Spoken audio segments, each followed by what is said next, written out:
According to the NTSB theory of what happened the night John Kennedy Jr. died, a skilled and careful pilot flying an aircraft with sophisticated autopilot and other advanced safety features for no apparent reason suddenly dropped like a stone out of clear skies and into the waters off the west coast of Martha's Vineyard.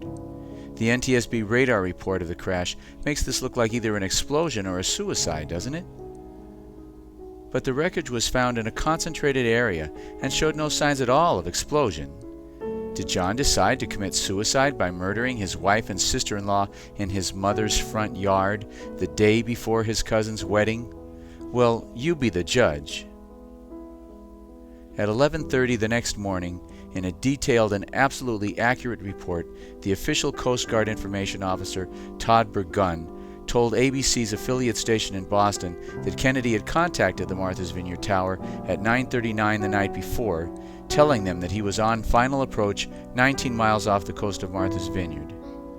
It was at 9:39 p.m. and it was with the FAA, and it was on its final approach to Martha's Vineyard. So at 9:39, to the best of your information, JFK Jr. made a contact with the airport, with the flight controllers, the air traffic controllers at Martha's Vineyard Airport, that he was on a final descent. That is correct. At 9:39. The detailed NTSB radar analysis of the flight shows that at 9:38 and 50 seconds, the plane was indeed on final approach 19 miles off the coast of Martha's Vineyard and holding at 2,500 feet. FAA regulations require that aircraft on final approach hold at 2,500 feet and contact the tower before descending further. So, Burgun's report of radio contact is absolutely credible, entirely corroborated by the NTSB radar analysis.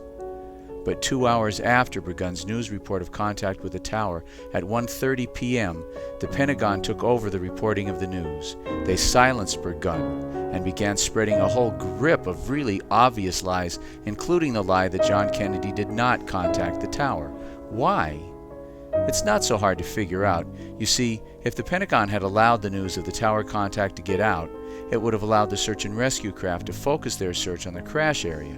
This is clearly something the Pentagon was trying to avoid. You see, ABC also reported that John's emergency locator beacon went off and was received by the Air Force satellites. This means the Air Force knew the exact location of the crash the instant it occurred. According to the New York Times, the FAA's radar analysis showing the crash location was available at 5 a.m. This radar analysis is called an NTAP. It showed the plane went down 19 miles off the coast of Martha's Vineyard. But this information was withheld from the rescue craft, and they were kept searching the entire flight path until after 1 p.m. We'll continue on the same track that we're on, which is to search the entire area. We have nothing that absolutely pinpoints one area as opposed to another, so we can't rule out the entire flight. Clearly, they were trying to keep the search and rescue craft out of the area. And this is certainly not the only evidence of criminal conspiracy in John Kennedy Jr.'s death. From 10 p.m. until 2 a.m., several people, including Senator Kennedy, tried unsuccessfully to get the FAA to begin a search. It wasn't until Ted Kennedy called the White House at 6:30 a.m. that a search was finally begun. But again, the planes were spread out all over the East Coast and kept away from the crash area until after 1 p.m. And again, why? Well, when you come up with a better answer, please let me know. After 6 years of asking, this is my answer. What seems very clear is that there was a flight instructor on that plane. Kennedy always flew with a flight instructor. Always. He told his closest friends that he was going to fly with one that night. And when the Kennedy family finally, at 2 a.m., gave up on calling the FAA and instead reported the plane missing to the Coast Guard, it was these family members who told the Coast Guard that there was a flight instructor on board the plane. But around 1:30 in the afternoon, at the same time that the Pentagon began taking over the story, at the same time that they began telling all these lies, the completely unsubstantiated report went out that there was in fact no flight instructor on the plane. Now, there were no witnesses to the plane's takeoff. There was and is absolutely no basis for this report of no flight instructor. And yet all the media immediately accepted this story.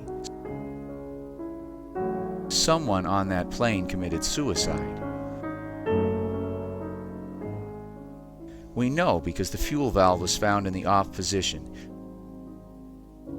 We know that turning off the fuel valve is the mark of a suicide because 100 days later and 50 miles away, another suicidal pilot on Egypt Air 990 also pushed his plane into the sea, killing 100 of Egypt's top military officers after turning off the fuel valve. The suicidal flight instructor on John's plane and the suicidal pilot on Egypt Air 990 were both Manchurian candidates, programmed to assassinate themselves and everyone on board their planes. The rescue craft were diverted from the crash area so that the body of the flight instructor could be recovered, apparently attached to one of the seats, which is also missing. A lieutenant from the Civil Air Patrol says he saw them out there. But who programmed these flight instructors? Who diverted the rescue craft? And who told the Pentagon to tell all these ridiculous lies? The short answer is the same monsters who planned the attacks of September 11th. They decided, the father kills the father, the son should kill the son. They liked the poetry of it. But please notice that George W., whose father supervised the murder of John Kennedy Sr., George W. Bush, whose father made his bone with the oil mafia by killing the father. George W. Bush got on a bus at 10 o'clock in the morning of the day John Kennedy Jr. died and disappeared for 3 days. His staff was unable to say where he was, what he was doing, or even when he would be back. Please, get this video, send it to your congressperson, to your city council person, to any honest law enforcement people you know. Show it to your best friend, to your children, to your mama. People teaching each other. This is how history is made. Please, be a part of history in the making.